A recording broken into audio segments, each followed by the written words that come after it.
Qadrli yurtdoshlar, yer yuzida neft ham, gaz ham tugab boryapti. Nimaga? Chunki oxirgi 10 yilliklarda yer ostidan gaz qazib olish hamda neft qazib olish juda katta объемga hajmi oshgan. Yer osti boyliklarini xususan neft, gaz resurslarini qazib olaverib tugatib qo'yish oson narsa. Ming katta объем bo'lsa ham. Hali eskilarimizning bir gapi bor, yotib olib yeyishga tog'am chidamaydi degan.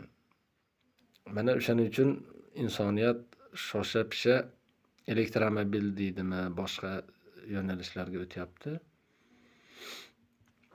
Xo'p, bizda ham vaziyat juda xotirjam bo'ladigan emas.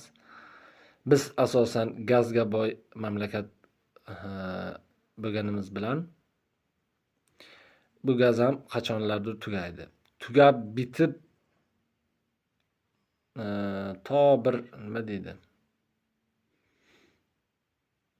Qoq bo'lib bitmaguncha qarab o'tiravermasdan boshqa yo'nalishlarga o'tyapmiz. Xususan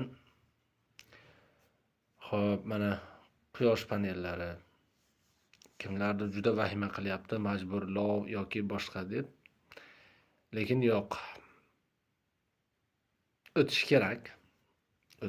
Quyosh panelmi, boshqa yo'nalishlarga yadroviy elektrostansiyalar qurish kerak.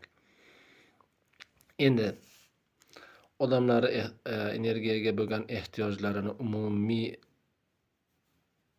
umumiy shaklda qondirish bo'yicha yangicha loyihalar ishlab chiqarish mumkin.